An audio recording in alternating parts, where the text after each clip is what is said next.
Welcome to the Agents of the Roundtable Wiki Community AMA. We discuss Secret Network and its applications with guests from all around the network. This is an audio recording of the AMA. We hope you enjoy.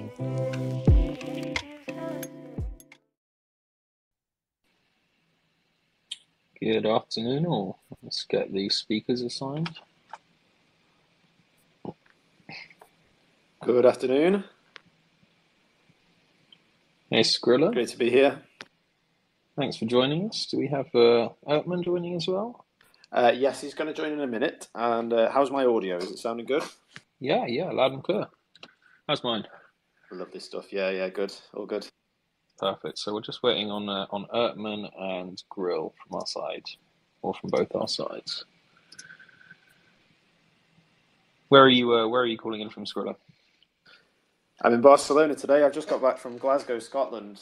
We were doing a university event there with University of Glasgow, University of West Scotland, Caledonian, Stirling, and Swansea, actually, who are the other side of the country, but they managed to make the journey up there. Nice. Are you based over in Barcelona? Are you there for vacation or a little trip? Yeah, I'm based here in Barcelona, soon to be Lisbon, Portugal.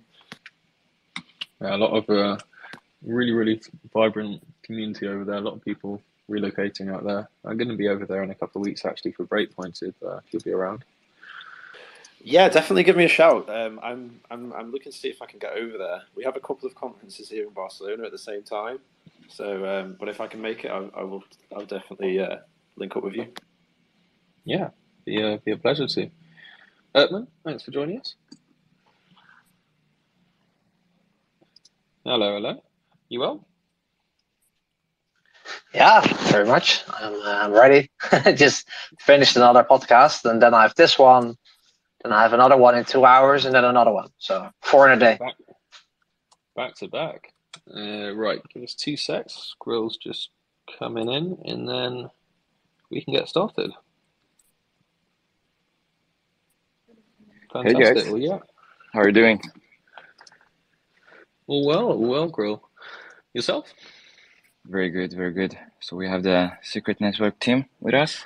Yeah, thank you guys for joining. Really excited for this conversation. It's going to be an exciting one. We kick these off just with a disclaimer. Anything shared in the space is not financial advice and is purely for educational purposes. I encourage everyone to do your own research before making any investments. Your hosts today are myself and Grill Coin. Giving you a little quick recap. This is this week's episode of NetZero Capital's Project Spotlight series. This is the weekly chat that we have with teams building some exciting stuff in the space.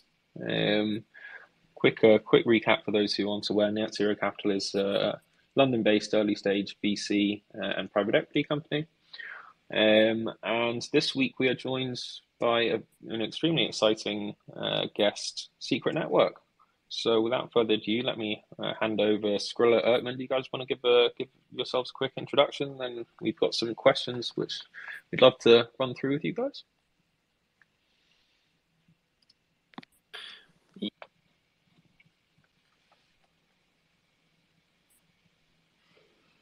Are you going first, Skrillah? I didn't hear you. Anyway. Hi, sorry, I was muted. Yeah, my name's Skrillah, and I lead the secret agency with Ertemann, which is sort of like our community worldwide. We give opportunities for people with all sorts of skill sets to get into Web3 for the first time, and help them develop them, help them find a home within Secret Network, and other opportunities around not just Secret but the Cosmos ecosystem as well. Yeah, I've been full-time Secret for about 1.5 years now, and Ertemann was one of the agents that we developed, and he's now built himself up to be a leader as well. We'll invite everyone to join the agency as well. If you head to scrt.network/agents, you can join us there and tell us a little bit about yourself. We'll try and find a place for you. I like that concept of agents. I mean, is that kind of almost Chainlink has their link marines, and they're really vocal proponents of the Chainlink ecosystem. I like what you guys have done there, kind of creating agents from the community and having them out there evangelizing, propagating for the protocol. Yeah, it's good. The marketing writes itself as well with secret networks, secret agents. There's lots we can play around with that concept. Yeah, no. I mean, we have a couple of questions actually to touch on with that a little later in the episode. But we kick these shows off with an icebreaker question, which Skrill usually takes lead on. Skrill, you want to jump in? I'm interested to see what Skrilla and Ertemann's choices are.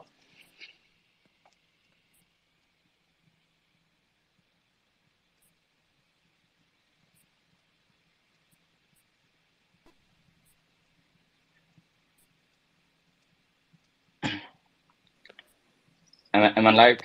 I'm just making sure people can hear me before asking the question. Yeah, we got you. There was a little bit of a pause there, but yeah, perfect. Okay, perfect. So it's a question for both of you, Skrillah and Ertemann. What's the token that would describe yourself in this space? I'm going to let Ertemann go first with this one because I want to hear his. What's your spirit token? I guess it has to be Atom. It's provides. I guess what Atom does is they provide an open source code base for everyone to succeed, and by that people succeed together. I guess that's very much what I try to do is provide open education to everyone, and hopefully that way we can all grow the network together. Okay. Skrilla? And you, Skrilla? Yeah, I'm going to go with Shade SHD, which is one of our private DeFi applications, or PriFi as we call it. Because I like to make connections. I'm way better with people than I am with machines. I like to make connections and facilitate business deals, that kind of thing. But I also like to stay in the shadows while I'm doing that. I haven't come across SHD before, so I'll have to check that out. So towards the end of this series, we're going to release a list of all of the projects that we've spoken with, and their spirit tokens, as it were. We've had a few stable coins pop up, I'd say stable coins have been prominent. I think 2 or 3 projects have put them forward. So interesting to have Atom. We had Ethereum from someone a little while back. So I think that's a second L1 that's come up. But all right, well, listen, guys. Without further ado, we've prepared some questions. So we'd love to get stuck in and learn more about Secret Network. So I suppose kind of touching first on the project's early days or its history. I understand it first came to the market as Enigma. Can you give us a quick recap or history from when it came to market to becoming Secret? What time frame did that rebrand occur within? Should I take this one, Skrillah, or are you ready? I can take it. So Secret initially was Enigma was initially born out of the Michigan Institute of Technology. Several of our core dev leaders and the owner of the leader of the Secret Foundation are all MIT alumni. The rest of the core dev team, a lot of them come from the cybersecurity industry in Israel and the IDF. It was born there as Enigma, and they launched in an ICO in 2018, I believe, and they got hammered by the SEC pretty quickly as a security. So they had to rethink the project, rebrand, relaunch as Secret, and there was a swap for all the holders of ENG, the old token, and Secret was born from there. It's been on mainnet now since September 2020, and with private smart contracts, and a lot of unique use cases that come out of that. The Secret Agents program started around, I think, January 2021 is when the first iteration of that was launched. And yeah, the ecosystem's been growing ever since. A lot of projects are looking multi-chain now, as we've seen several chains collapse over the last year in this market structure. And we feel that Secret Network operates as a privacy hub for people who want to come and take advantage of the private smart contracts, private NFTs, and all the tooling that we've got on the network. Okay, so I mean, let's dig into that a little further. I mean, we have a number of questions that address this, I suppose, to ensure that we get a fully comprehensive understanding. But, at the root of your value proposition is the concept of privacy preserving smart contracts. Could you explain a little, how the protocol ensures this and, how they function?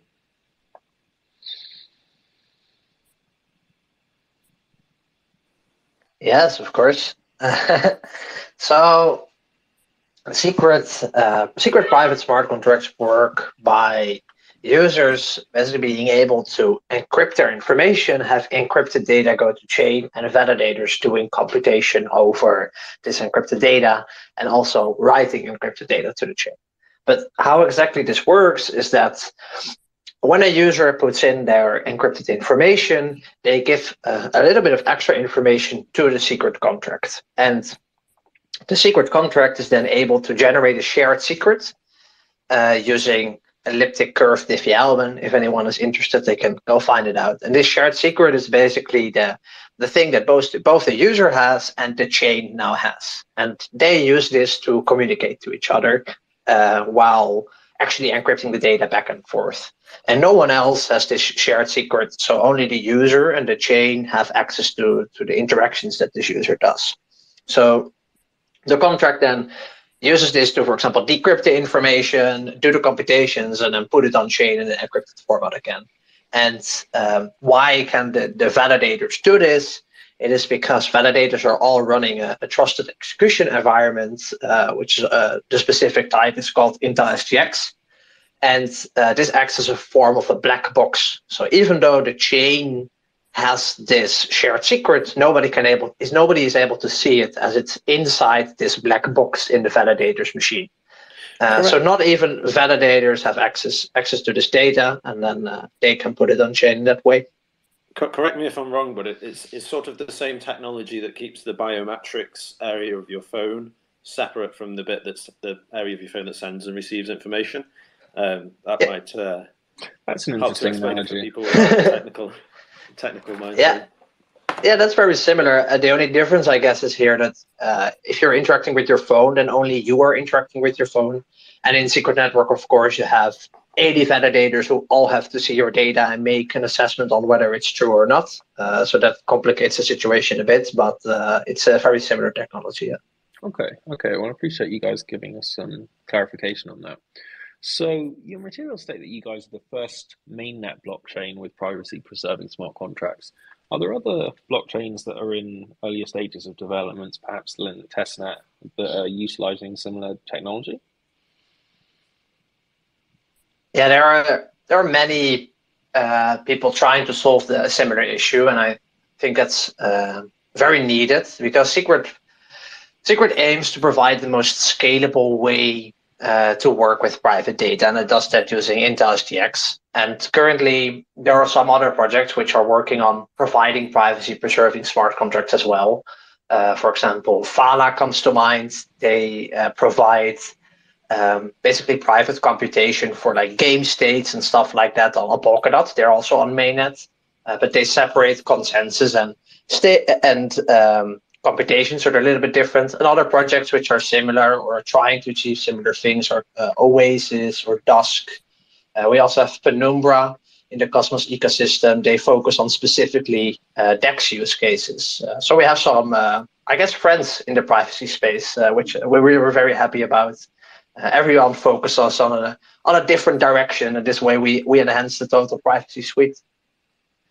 Yeah, it's certainly in a very exciting area of the space. I mean, there's a fine line between kind of the correct amount of privacy that we should have. I mean, obviously, this space comes from, I suppose, the kind of libertarian corners, but obviously, as the technology becomes more mainstream, and we're seeing greater adoption, there's a fine balance that has to be achieved. So yeah, I mean, it's certainly fascinating to see the scope of innovation that's going on in the space, or in this specific corner of the space. We have a few questions on kind of your SCRT 2.0. Krill, you wanna jump in for these? Sure. Thanks, Lawrence. First of all, congrats on the release of 2.0 last week of your secret network. Can you tell us more about the potential of this release, and how different is it from your first version? Yeah, so it's not released yet. We have released an article that kind of is the first information drop. The date for the SCRT 2.0 on Monet is TBC at the moment, but I will drop the article in the comments just now, so you can all take a look for those who are listening. And Ertemann, if you want to talk about the features of SCRT 2.0, that would be awesome. Yeah, of course. As well as that, SCRT 2.0 is sort of the long-term vision for SCRT, as in SCRT was first to bring privacy to mainnet, but it still has a long way to go to incorporate more and more cryptographic techniques and ensure user security. And SCRT is always positioned to be a privacy hub. The idea is that because we're in the Cosmos ecosystem, we enable any other blockchain to use SCRT for privacy as a service. And SCRT really wants to go further on this vision. So what SCRT 2.0 lays out, or at least this initial article, is a first potential second chain, which has no name yet, but it will work with FHE, which is a form of multi-party computation combined with homomorphic encryption, to basically deliver a second sort of version of secret network, which only requires cryptographic techniques to give privacy to users. And this second network will be a complementary design, basically, to SCRT, to give people options when they choose to interact with privacy-preserving networks, because the current SCRT network is very fast, scalable, but has some trust assumptions. And this other network would have very little trust assumptions, but will definitely not be as scalable as the current SCRT network. And there might be some more information coming out soon. The article also entails a small part, which I think is actually very interesting, which is about hardening STX. So it's a way where the current SCRT network can use multi-party computation on top of what is already happening to enhance the security for users. So this is a tech blog post to the first indications of what might happen in SCRT 2.0, but there will definitely be more releases coming soon over the coming months to show the long-term roadmap of SCRT network. Okay, well, certainly exciting to see that stuff coming out. Apologies for the confusion there. That was my mistake. I thought SCRT 2.0 had actually launched, but appear to have gotten the timeframes a little incorrect there. I came across a term, secret bridges, within your documentation. Would you mind expanding on the functionality or the role that they serve within the protocol?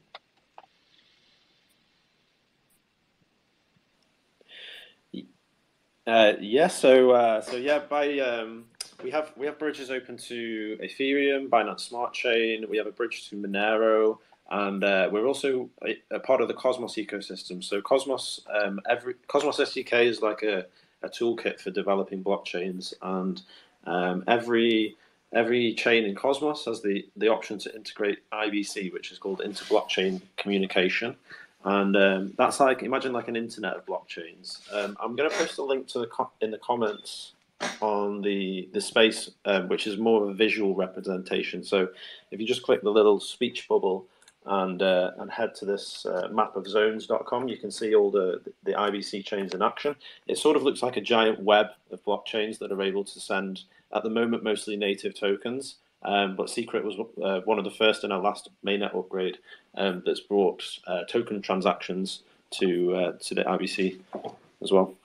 And Ertemann, I don't know if you want to go a little bit in depth with that on the role of secret bridges. I mean, we can go in depth on IBC. I think in general, secret bridges refer to all the value bridges. So that's Monero, Ethereum, Binance Smart Chain, and IBC. But I think IBC is just the most interesting part, simply because IBC doesn't only allow for transfer of tokens, so transfer of value, but also transfer of arbitrary data. So I can send a smart contract interaction from Secret to Osmosis, or someone on Juno can request a secret contract to do something from their own chain. And this is really what enables the privacy as a service vision that Secret has always had. So this is really interesting because I mean, everyone is, I'm sure everyone's sort of equally opined at this stage that we're looking at a multi-chain future. And the Cosmos IBC, I mean, you know, I've come across this in the past. Cosmos isn't an ecosystem that I have too much exposure or a depth of understanding with, and I understand the inter-blockchain communication protocol allows, you know, communication across a number of protocols, but which through the IBC, I mean, you know, you have the bridges with Monero, Ethereum, Binance Chain, like you mentioned. Which other protocols will the IBC bridge facilitate communications with? Do they have to be substrate based, or, you know, what other L1s will that open up channels of communication between?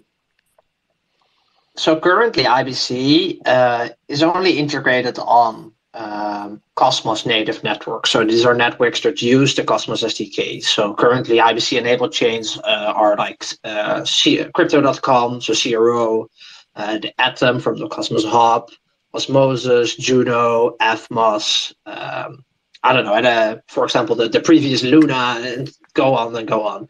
But in the near future, Substrate is actually very possible, because Substrate also has instant finality. So blockchains, I think A-Star is called, and Interbitcoin are both working on enabling IBC.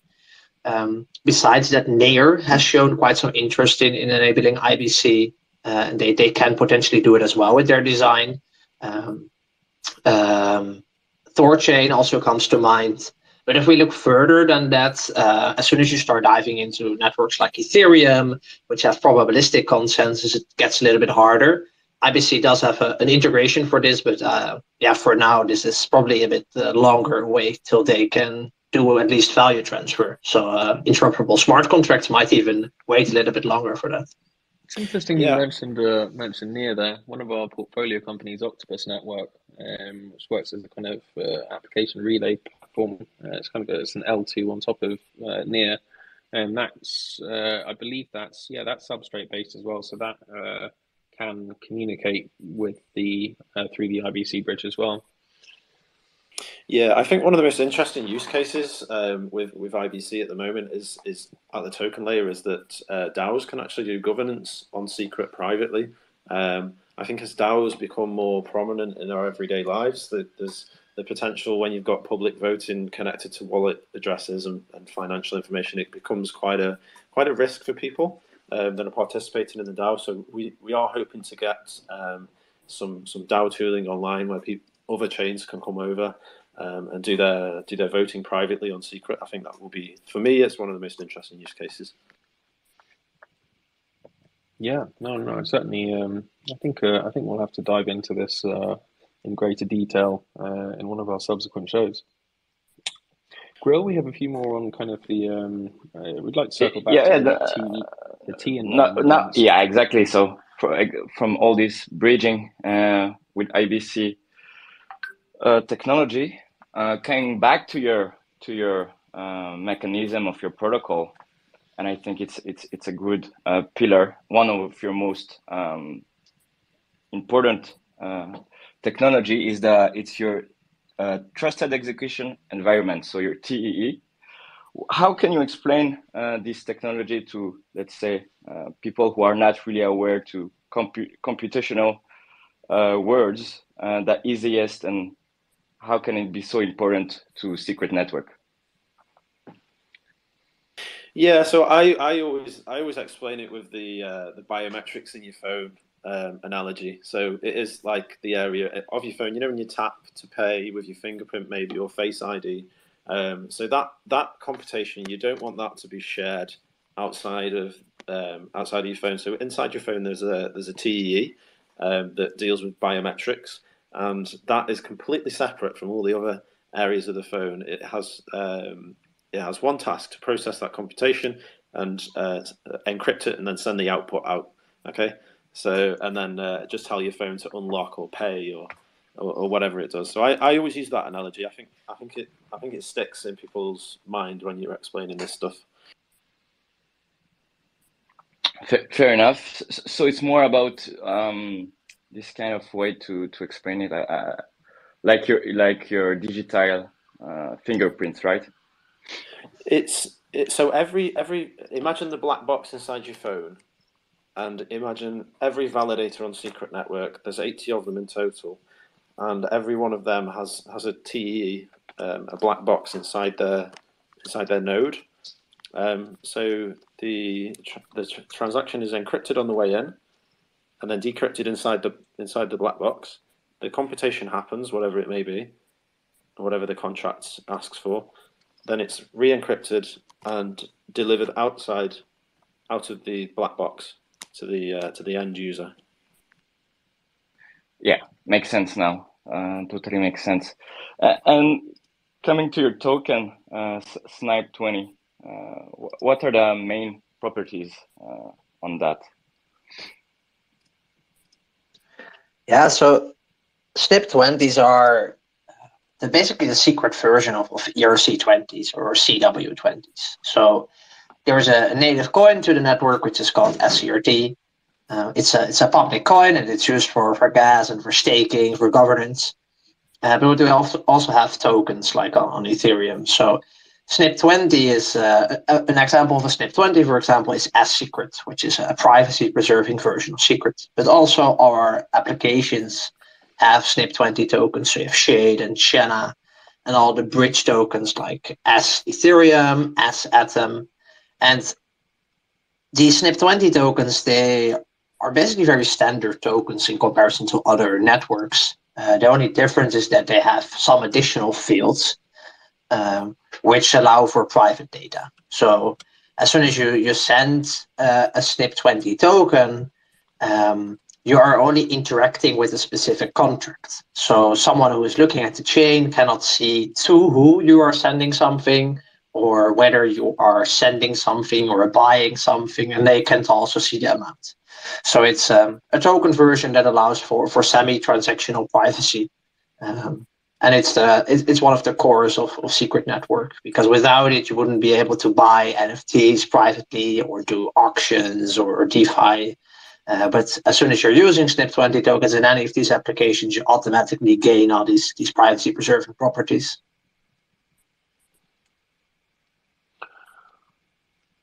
Okay, thanks for that, gents. So I'm curious to circle back around the consensus, the storage of the consensus seed. So my understanding is when a network is spun up, the consensus seed is stored within our black box, our fingerprint segregated kind of component of each node. How does the protocol ensure data integrity isn't compromised if the node is compromised? Yeah, so this is a very interesting topic, of course, and it gets quite difficult very soon as well. As in, I guess, maybe first, one question is, when in your mind is a node compromised? Like, what is the sort of do you mean if someone has physical access to the validator node, or what is the sort of barrier we set here? I mean, could you give us a couple of cases? Yeah, of course. Okay, so you said as soon as the network is spun up, a consensus seed was generated, and this is basically a random number. This random number, it's 256 bits, and this might sound a bit weird, but this is basically as random as a private key for your Bitcoin wallet, for example. So you can try 1 million, 500 million, or a billion times, but you won't be able to find out this specific seed. And as soon as the seed is saved in the validator's nodes, like trusted execution environment storage, nobody can access this seed, not even the validator themselves. The only way that potentially someone could ever gain access to this sort of random component, which ensures the cryptographic security of Secret, is if SGX has a massive failure or an existential bug. And this is simply not the case at this moment, and hasn't been happening so far in the past, I think, 10 to 20 years that this has been used in enterprise solutions like the Avalanche Bridge or the phones, for example. Because Secret uses a specific version of Intel SGX, which is called Intel SGX SPS, which is basically their server line of chips, and these are very, very, very secure and used in like a ton of different places. Does that sort of answer your question, or are there the remaining things you were curious about? No, that answers it. So thank you for that, by the way.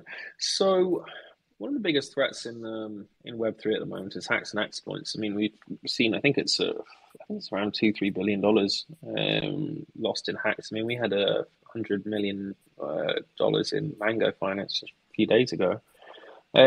Understandably, users are a lot more concerned towards the safety of their funds and where they're stored. Can you expand on how users' funds are kept secure within Secret smart contracts, and how any risks of exploitation might have been mitigated from your side?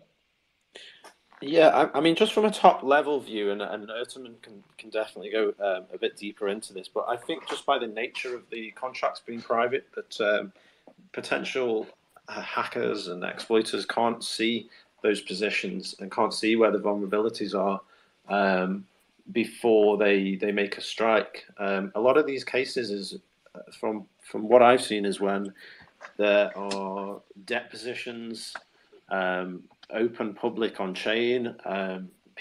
Hackers are front running as well as another example of exploitation that's kind of allowed on a massive scale, an MEV, which just can't happen on a private chain. So I think just by very nature, Secret and the private smart contracts manage to take away a lot of those issues or mitigate them as much as possible. Ertemann, do you want to expand on more of the technical side of things? Yeah, for sure. Yeah, I think there are multiple avenues to this problem. And I think first is that you have to design good software, right? So smart contracts on Secret are written in Rust. Specifically, they use COSM-WASM or a version of COSM-WASM. And this is inherently already a lot more secure and easy to make secure contracts than, for example, Solidity, which just has a lot of ways to leak information and bugs that create problems on Ethereum. But besides that, I think the best way to prevent user loss is actually having software which maybe doesn't require a smart contract. So this is where IBC comes in again, is that if you use funds from other networks on IBC, the security you have is actually native security. You're not bound to any smart contract because IBC is just as secure as the chain itself. It follows the consensus of the chain. So this inherently makes bridging to Secret just a lot easier and safe. But you also have to be open about certain risks and show where users might have potential leakage or insecure contracts. So Secret is very open about these things. For example, all the code on Secret is not private; it's public, specifically for this reason. So if someone uploads a smart contract, the code that makes this smart contract is actually visible in the public binary of this contract, so people can hold it against the open source code of this application and verify that it's the same, so that it can verify that the contracts which are running our chain are actually the things they're interacting with. So that just gives users some more leeway into finding out how secure their stuff is. But yeah, bridges in general, I think, are the biggest problem. So it's not only about like DeFi contracts, but IBC, I think, already makes a lot of these things better. And Secret is moving to Axlar as well for the Ethereum bridge, which is not based on a multi-sig anymore. So these kinds of things just give a better security for DeFi users on Secret. Yeah, I just want to jump in here and say that if I know people may even be listening who aren't that technical, I am posting a lot of links and infographics in the comments as well, so do check those out if you want to get more of a kind of visual overview, or you prefer to read articles. And you can reach out to both of us separately with any questions as well. That's super helpful, guys. Thank you. So there was something else I came across in your documentation, the secret CLI. What's that? Yeah, the secret CLI is basically an interface for the command line to interact with Secret Network and any of its dApps in that nature. A very similar application exists on all the other Cosmos chains, and it enables a user to just make a wallet and interact without a front end. So you would be able to, for example, query the amount of tokens you hold, or the deposit stuff in a pool. The only thing front ends do is actually integrate stuff from Secret CLI and then make a nice image around it and a drop-down menu that you can use it. But in the back end, a lot of these applications are actually just function calling to Secret CLI, basically, or any CLI interface on another Cosmos chain.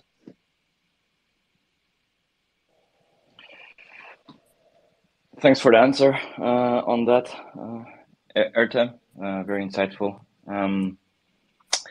Coming back to all the consensus and scalability of Secret Network, because by reading the white paper, it's pretty similar to the Cosmos technology. So you're using the Cosmos technology.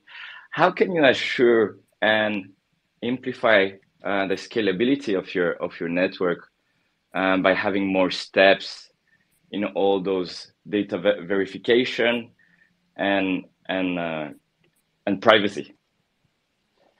Yeah, so I got a very similar question actually in my podcast an hour ago, which was about like, what is the confirmation time? Like, how long do I have to wait before something confirms it's on the chain? And Secret Network inherently just has a slight overhead in computation. So everything is a little bit less efficient because you are encrypting data, then sending it somewhere, decrypting it. But this doesn't impact the verification time. So interacting on Secret is just as fast as interacting on Osmosis. The only difference is that we have slightly less, our block size is slightly less, so we can have a little bit less transactions per second going through. But the scalability of Secret is basically ensured by having the best up-to-date software, the best engines to run all these smart contracts. So Secret Labs is actually having making an update, which will come to the chain very soon, which will enable a new smart contract engine. And if you are interested, you can read about it in the roadmap on the documentation. But this basically allows people to make smart contracts computations a lot more efficient, like 25 times more efficient, actually. So this will significantly improve the scalability. But the verification time of Secret Network transactions is actually very similar to any other Cosmos chain, for that matter. Thanks for your clear explanation. Pretty good. And in terms like, if it doesn't really impact the scalability, having a strong concentration, let's say, during a strong minting project or any DeFi, or bringing more of a mass audience to your network, can you still maintain a low gas fee on that? What has been tested, and what's the solution to that also? Yeah, so I think this is an interesting concept in general. That I guess gas fees in Ethereum, for example, they come from a fee market, right? So it's the concept that block space is limited, so people are maybe bidding higher on block space to make sure the transaction goes through first. But in Cosmos, this for now in general is not the case anywhere, basically. So the throughput is a lot higher on Cosmos blockchains, which makes it so that block space is not actually scarce. Because what if block space would be scarce? Then any blockchain in secret or in the Cosmos ecosystem, and similarly Secret Network, can just create a second chain and link it through IBC, have validators run their hardware another time, and you immediately double the block space throughput. So horizontal scalability sort of ensures in the Cosmos ecosystem that a fee market will never arise or almost never arise. And besides that, I think something to mention is that fees are actually set by validators. And this is a very interesting concept in the Cosmos ecosystem in general, is that if all validators decide to run on a zero fee, then a fee would only be needed if block space is scarce. But this is of course not happening, because if you would have zero fee, that would mean that I could infinitely spam the blockchain and basically DDoS it without any cost. So validators sort of agree among each other to run a specific fee, so to make sure that the network doesn't get DDoSed as easily, or at least that it costs something. But in reality, every Cosmos blockchain could run without any fees, or they could change their fees completely. And this is sort of up to the validators. And that's an interesting dynamic, which creates some fun conversations already on other Cosmos chains where this is a problem. That comes to my second question, because you pointed out the validators chooses the fees, right? Depending on let's say the demand. Is there like they choose it every 24 hours, like in other blockchain, I would say SUI, which validators always reboot themselves on a 24 hours basis. How is it in your chain?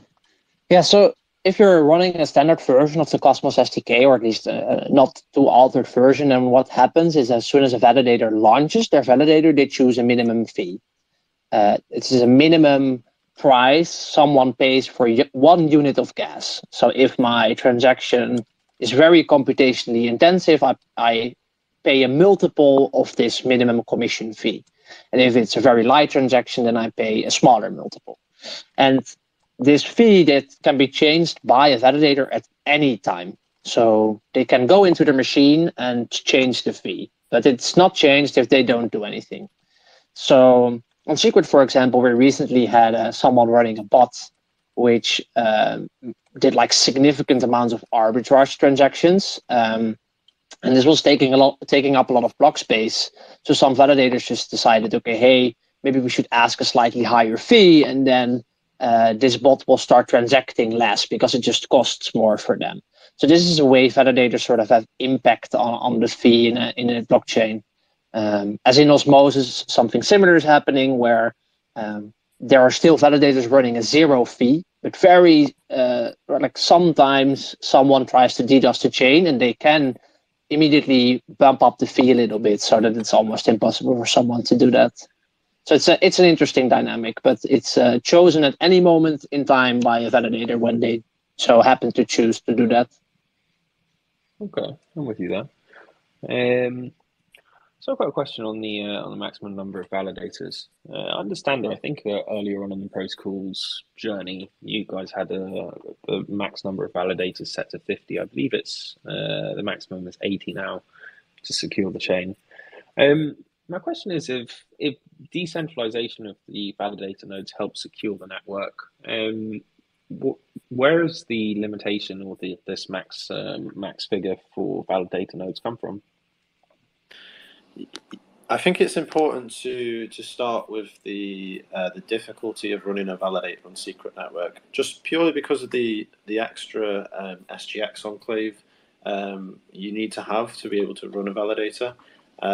There's quite a high level of hardware compliance, and if anybody is listening and looking at becoming a node runner or is already a node runner and looking to operate on secret, we probably recommend, if it's your first time on a Cosmos chain, look at the other Cosmos chains that may be a little bit easier, and then start to validate a few of them, get a feel for the back end of it, and then look at getting the right hardware, maintaining the level of software compliance as well to be able to run on secret. We've recently made an investment to a node running as a service, both kind of they run the hardware, or they can also you can rent the servers, or they can run this on cloud infrastructure. I know at the moment they're first launching on projects called Kutamo, and pretty early on at the moment. They're launching first on Near, then Lightning Network, and they're just looking at their third chain at the moment. But I think they are looking to support Cosmos early next year. So perhaps we'll pick this conversation up with them to explore explore what the prospects of them running a secret node could be. Yeah, I just want to quickly add some extra things. I think what is interesting about the Cosmos ecosystem and how the validation works here is that decentralization is not at all dependent actually on the number of validators.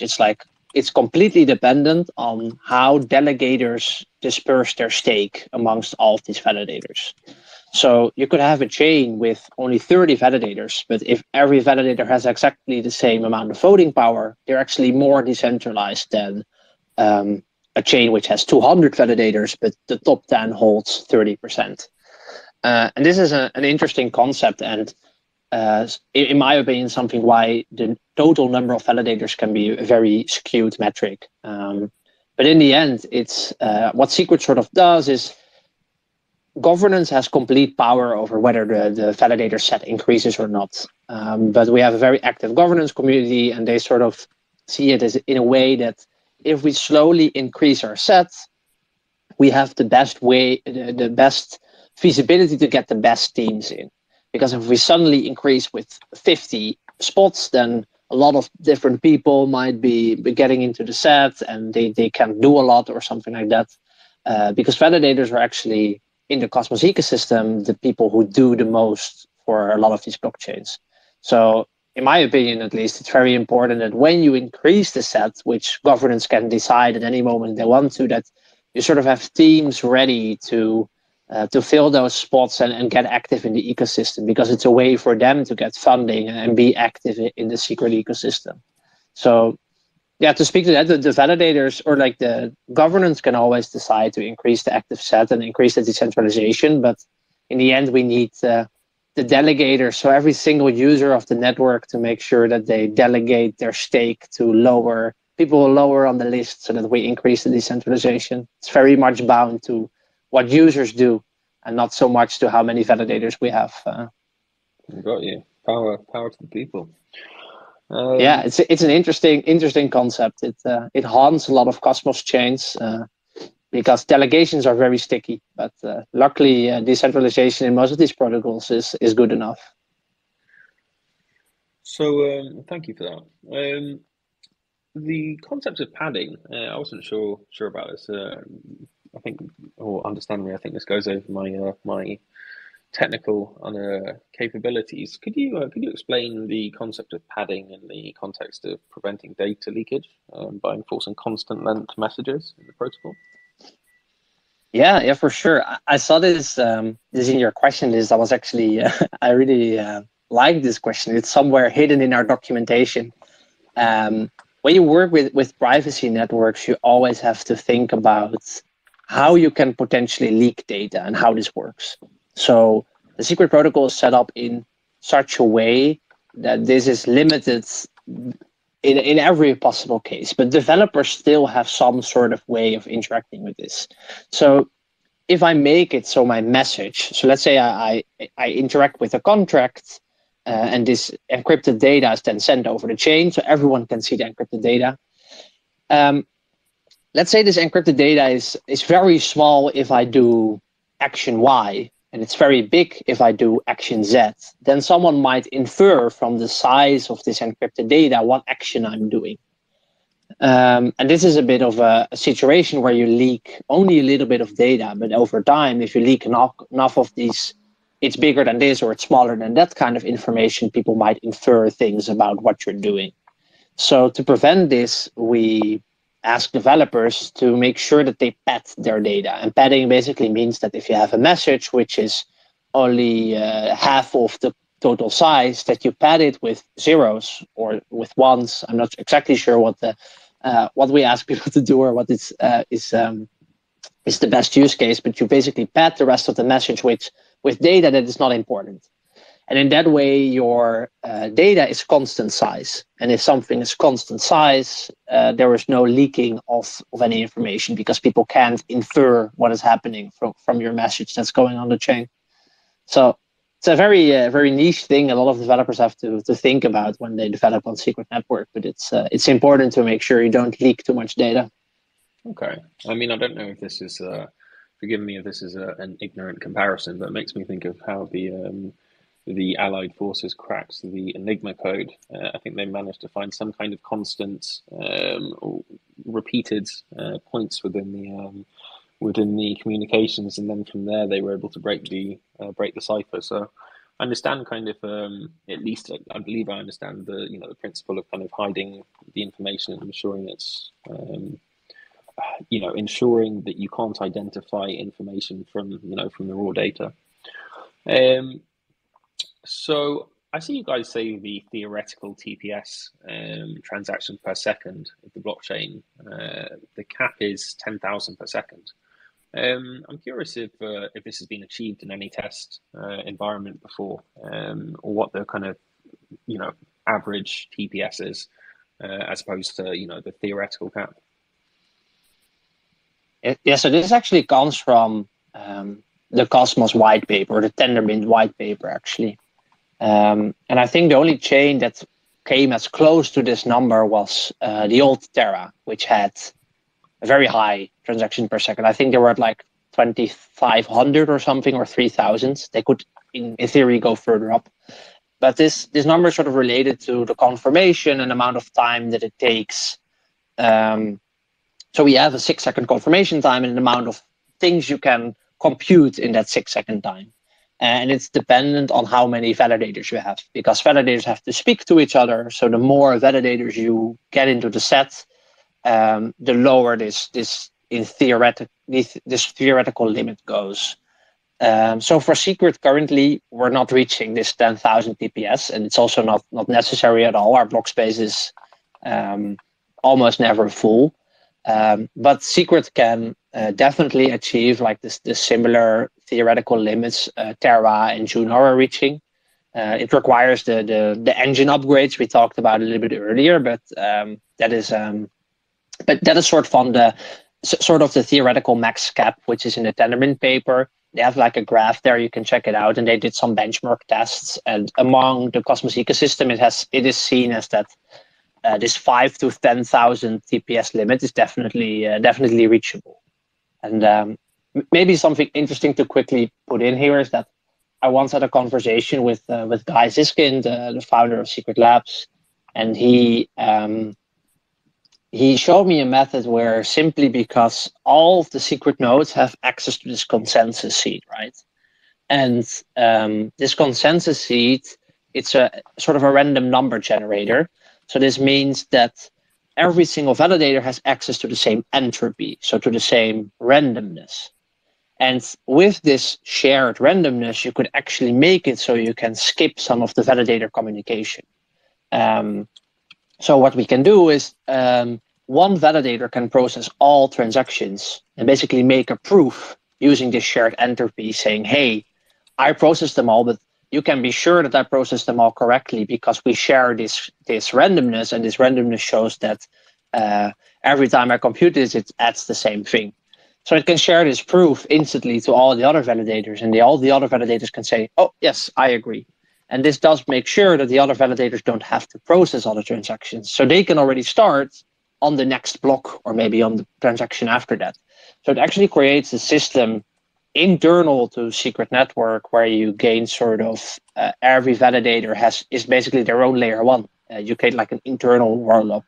So there are definitely methods to scale very far beyond this 10,000 theoretical TPS. And if you add side chains or different app chains, like the horizontal scalability concept of Cosmos to this, you basically gain infinite scalability, which is, in my opinion, a very interesting concept for blockchains.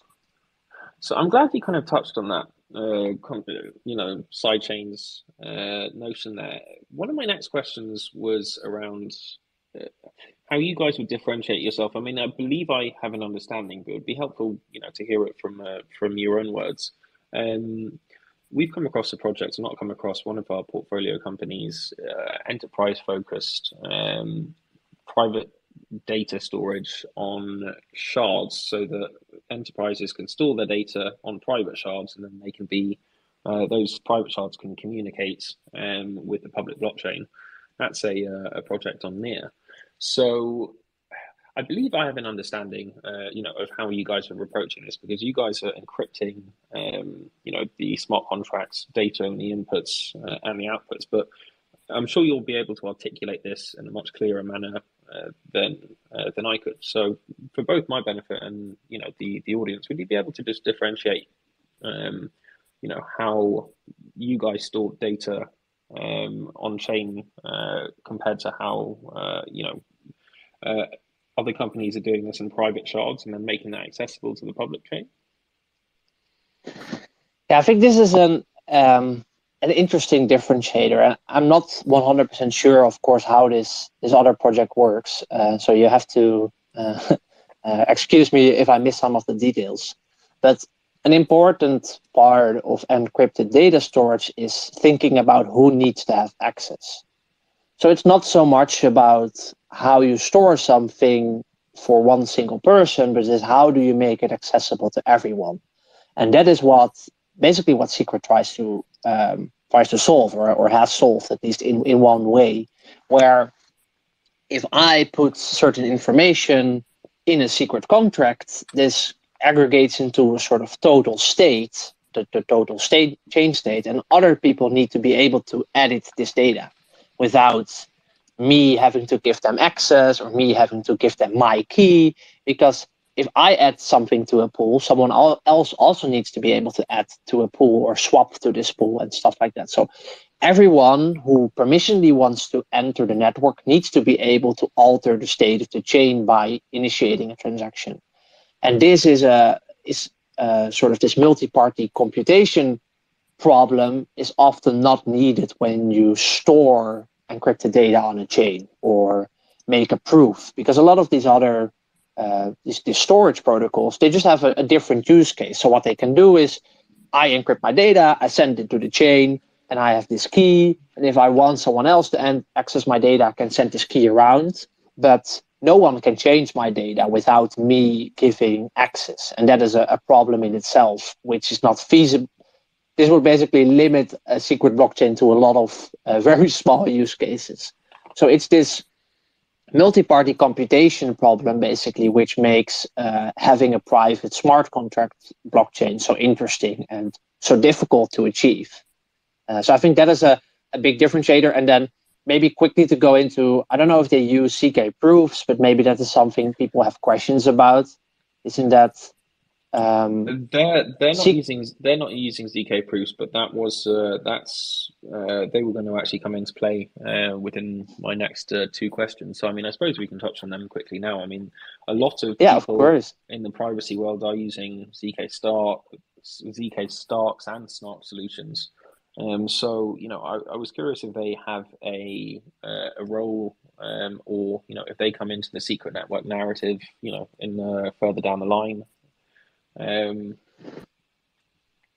Yeah, so currently Secret doesn't use any CK technology, and this actually is a choice because CK proofs don't really provide what Secret needs. Because what CK proofs do is I can compute something on my side and then say to you, hey, I did this, without you gaining any information on what exactly I computed. But this means that I have to do the computation on my side.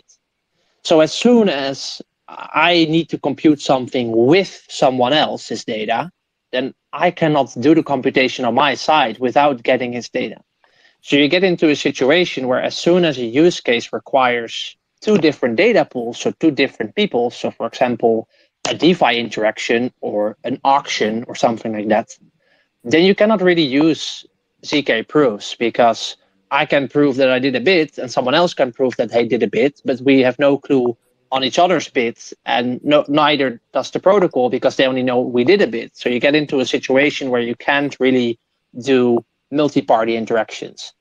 So this is how ZK proofs work quite well for stuff like Zcash or Monero, where you have only transactional use cases. But as soon as you go beyond that, you need a very dedicated system with specific circuits, and this only solves for some private computation use cases. So protocols like Dusk, for example, are trying to face this issue, and they're doing a really good job at solving some of these issues on testnets already.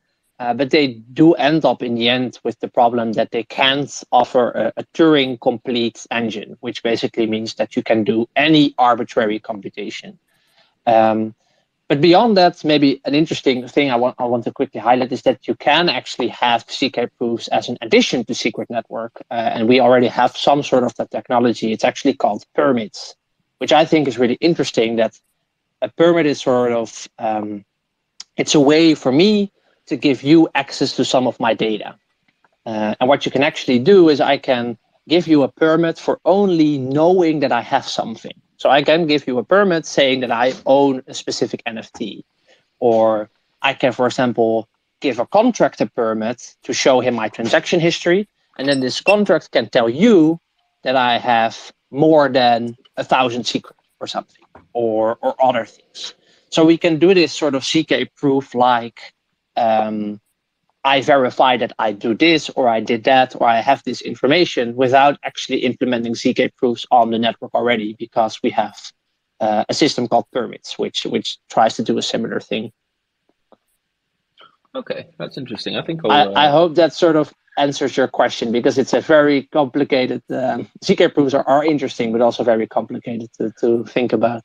No, that does, and I can understand why, or now you've explained that, I understand why they're not applicable or they can't be utilized in this specific case. So yeah, that was really helpful. Thank you for that. So I suppose I'm surprised I haven't even touched on this, an hour in, but could you give us an example of, some of the breadth of applications that Secret Network can facilitate? Applications that wouldn't be possible on a fully transparent or open layer one. Yeah, so one of the main use cases and the most utilized at the moment is probably private decentralized finance.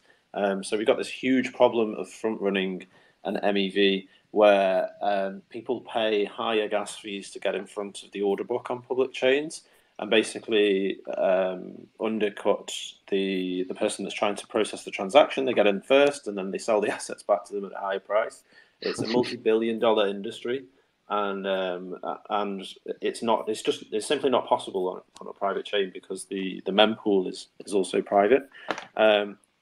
Interesting use cases around private NFTs. So NFTs, they were invented to be means of transferring assets that aren't fungible. Things like your property deeds, things like your university degree, or things like your will and testament. All these kind of use cases are unlocked when you have NFTs with a private metadata layer. So we have that already. We've had a lot of interest from artists and creators as well, which is more traditional NFTs space as we know it these days. People like Quentin Tarantino have released he's released 6 uncut scenes from Pulp Fiction as secret NFTs. And Kevin Smith, the director, released a full-length movie as a secret NFT. So because there's a public layer that you can auction and display on a marketplace, and then the private layer with the actual content inside, it gives a lot more room for artists to play around with the value that they can bring back to their community.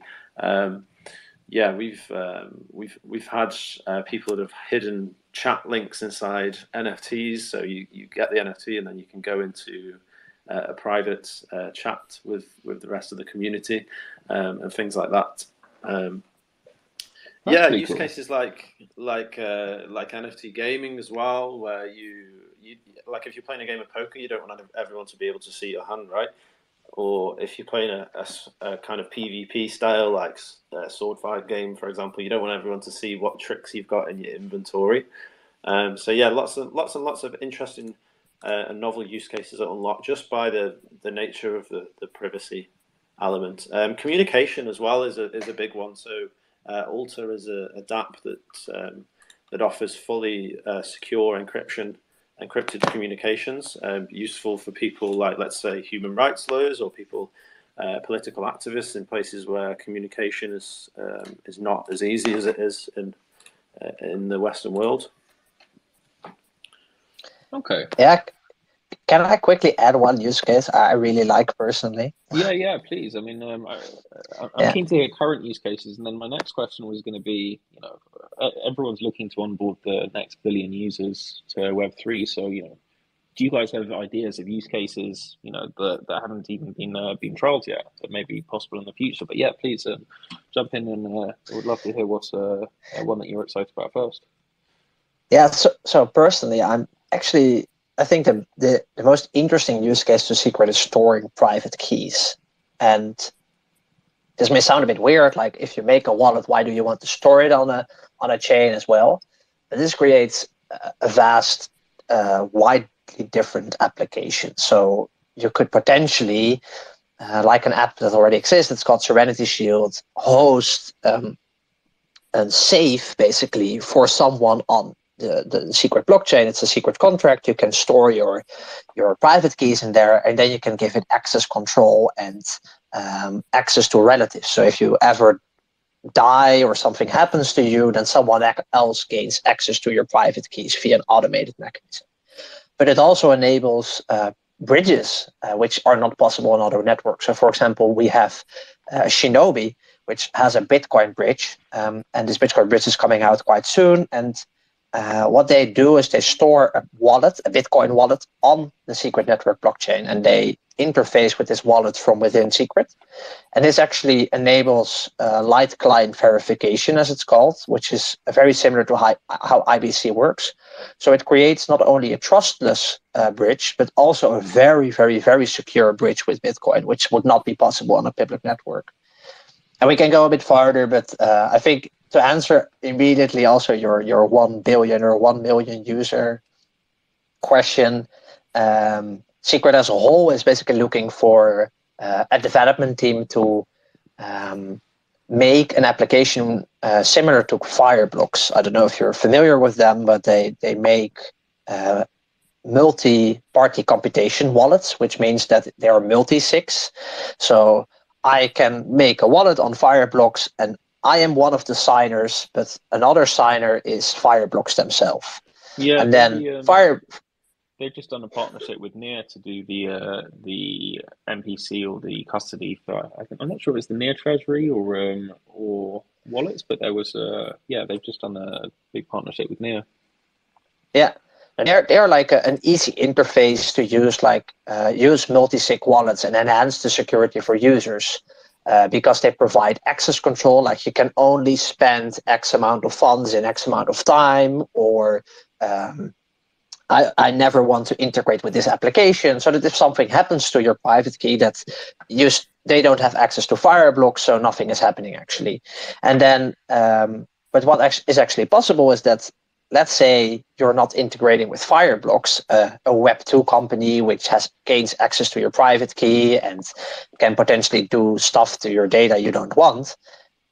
secret network can actually be Fireblocks in this case. So a secret contract can be your second signer. So you can make a multi-sig with a secret contract, and this can be a wallet for any other blockchain in the ecosystem. So this can be for Cosmos, for Near, for Ethereum, for Bitcoin. And the second signer is a secret contract. And then the secret contract gives you this access control which you want. It's like, I don't want to spend more funds over this time. If I die, I want my private key to go to this address or to this family, friend, or relative. So it creates this entire Web2 private key security system, but then fully on-chain in a private manner. And it's something I'm personally really excited about, and it would be a privacy as a service use case for every other ecosystem. So this is hopefully how Secret can benefit the entire crypto ecosystem and the problem of having only one private key and only one wallet, which if you lose it, you lose everything. Okay, I'm with you. I mean, that's yeah, it certainly sounds like there's going to be some really exciting stuff coming up, or this is going to facilitate some really exciting apps. So circling back, Grill's got a couple of questions on Secret's NFTs. Yeah, coming back to more fun, trying to digest all this information, which is pretty exciting. Just quickly, Grill, before you jump in there, I remember you guys just mentioned Tarantino had hidden some secret NFTs in the was it the Pulp Fiction clips or some?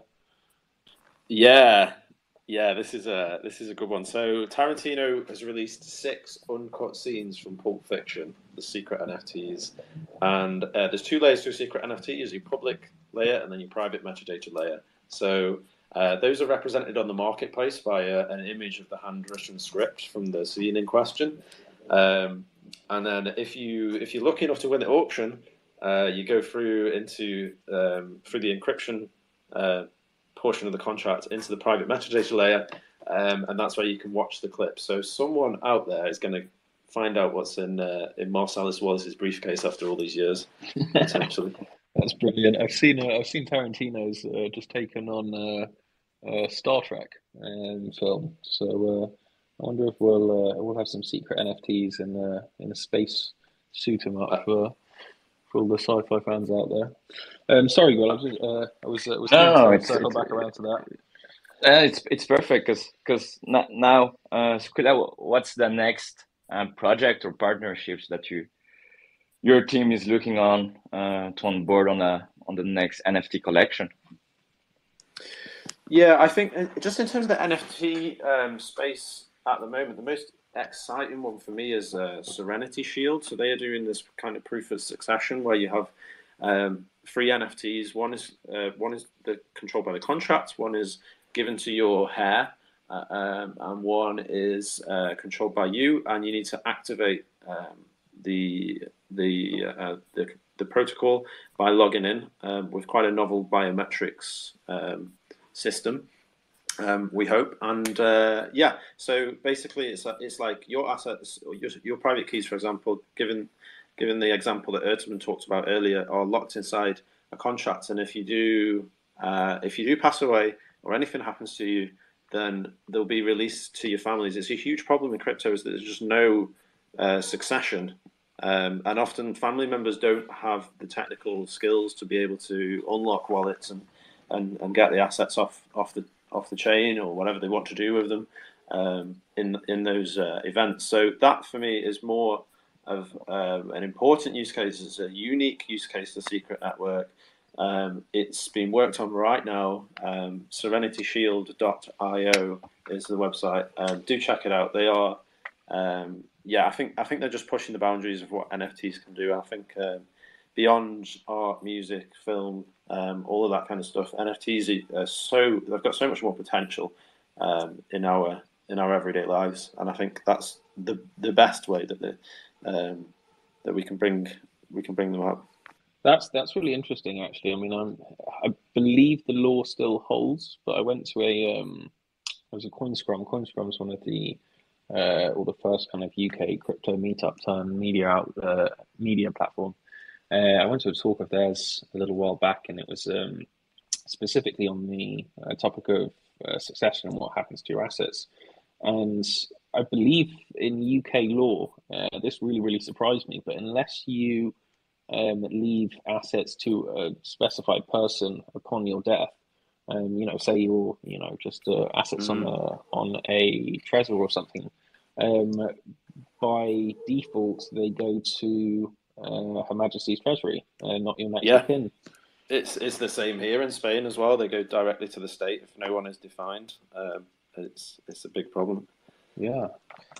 Yeah, that's crazy. Actually, I didn't know that was a thing. Get your wills written, people.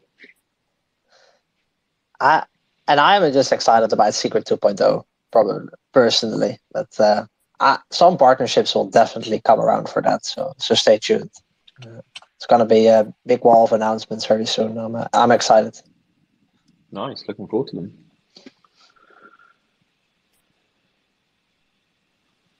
Okay, yeah, I just wanted to touch quickly on the Secret Agents program. So if anyone's listening and they're not already a secret agent, if you head over to the comments and replies on this space, you can find a link in there to join. We're really taking on people from all walks of life, all skill sets. As long as you want to contribute, then we will help you to build your CV in Web3 if you're not already working in Web3, and we'll help to mentor you and develop your skills and get you working to the best of your abilities within Secret Network, the dApps that we have in our ecosystem, and the rest of the cosmos as well, and every other chain that we're integrated with. So just follow the link. Is the 007 secret agent handle still available? He was taken quite a while ago, my friend. I think you might be able to get 5007. Fair. All right, Jed. So I suppose kind of wrapping things up. You've alluded to partnerships coming under Secret 2.0. What does the roadmap look like, you guys? What does the roadmap for you guys look like? For the next 3, 6, 12 months onwards. What other points that we haven't already covered? Should we be excited about and keep an eye out for from your end? I'll let Secret Skrilla speak to the apps, and I will quickly do the core development. Does that make sense, Skrilla? Yeah, absolutely. Sounds good. Okay. So for core development, the Secret Labs roadmap for the Secret Chain, it has a few features. The first thing is coming is WASM 3, which is a new engine for Secret Network smart contracts, which will basically give the entire network, all smart contract interactions, a 25x scalability improvement. So this will significantly lighten the load on infrastructure and hopefully give a better user experience overall to the entire network. So I'm personally looking forward to that. And they're also trying to integrate certain things. For example, the XLR bridge tokens are coming to Secret relatively soon, and they are going to make contracts upgradable. So that's a thing which is actually different for Secret Network to a lot of other Cosmos chains, that you can't upgrade contracts, but that will be coming as well, as soon as same as an iterator feature and some other things. But we're mostly looking out for WASM 3, and after that it's a Secret 2.0 time, which has a lot of interesting things on the roadmap, but that will definitely be shared in upcoming months upon release. And then Skrilla, you know what dApps are coming around, right, in the upcoming quarters? Yeah, absolutely, I do. Yeah, so just feeding off of the technical side of things, we have actually got a developers learning portal coming out towards November. It's called Secret University. It's going to give developers all of the tools that they need to develop private smart contracts and deploy private privacy-preserving dApps on Secret Network. We're looking to launch some hackathon series in the new year as well. I'll just post a form for anyone that's listening and that's interested in enrolling to Secret Uni in the comments as well. So you can put down your initial interest. We'll get in touch, kind of scope out what you want to do and what you'd like to deploy. Maybe invite you to an event near you as well. In terms of dApps launching, a big part of the Secret Agents program is we talked about providing career opportunities, helping people build their CVs and a profile reputation in Web3 communities. We're going to be solidifying all of those achievements with SCRT certificates. So it's private NFT certificates that we'll issue if you have participated in a testnet, for example, or if you're a fantastic translator in another language and you're good at translating white papers and that kind of thing, or you're a cracking video producer. We'll be giving certificates to all agents for that kind of stuff. As an aside to Serenity Shield, which is in their MVP stage at the moment, we've got a couple of private finance apps launching, like Blizzard, Shade Protocol, which is doing all sorts of stuff with private finance bonds and private collateralized stable coins as well, with a basket of assets backing them. Super interesting stuff. So do keep connected to us. Join the Secret Agents program and stay connected with the network via that. You can ask me and Ertemann any questions. We'd love to come back on NetZero Capital's spaces at some point in the future and talk about some of the latest developments on the network. And yeah, thanks. It's been an absolute pleasure, guys. Yeah, no. Ertemann, Skrillah, thank you for joining us. It's been really, really insightful chat, and it's been great learning about Secret Network. You guys have a really exciting protocol, and I'm very eager to see what the future holds for you guys. Do you guys have time for one quick question? We've had a blockchain bailout waiting patiently in the wings to ask something. Absolutely. Always. All right. As long as they promise to use the Bushy Alpha in Q4, they can come on. All right. I'm just inviting him to speak, but he's been there with his hand up patiently for a while. Oh, thanks, guys. Appreciate it. I've really enjoyed the talk. Love the secret tech. Little background about myself. I got into blockchain by coding Solidity and Rust smart contracts. I'm an advisor to, you call the 1, 2, 3 number one YouTube news channel, Crypto Banter. And I actually built a really good use case on the Secret Network, which involves intellectual property. So think of case studies, R&D, business IP, patents, and trademarks. And I find that as a really good use case to onboard that million users to the Secret Network. The project name is called One of One. And I'm currently closing seed round on that. Hopefully by the 25th is the plan. Do get in touch with us because I and the rest of the secret agents would love to help you with as much as we can, whether it's content creation, translations, announcements, that kind of thing.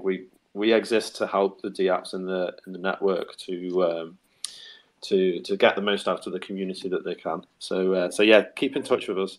Love to hear more about the project. And what's up, brother? I actually recognize your name. I think we have spoken before, like maybe half a year ago or something. Yes, sir. It's been a while. I finished. Okay, glad to see you. Yes, sir. Same here. All right. Well, listen, guys, I'm going to wrap this up. Thank you. Yeah, guys, thanks again for joining us. It's been a pleasure having you guys on, and I'd love to have you guys on, in a few months just to hear how things have gone between now and then. Final recap as we round things off. This is a Project Spotlight series brought to you by NetZero Capital. Give us a like and follow. We'll be back again next week.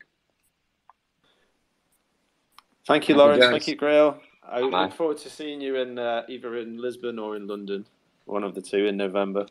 Yeah, well, I'll be over in Lisbon from 21st of October.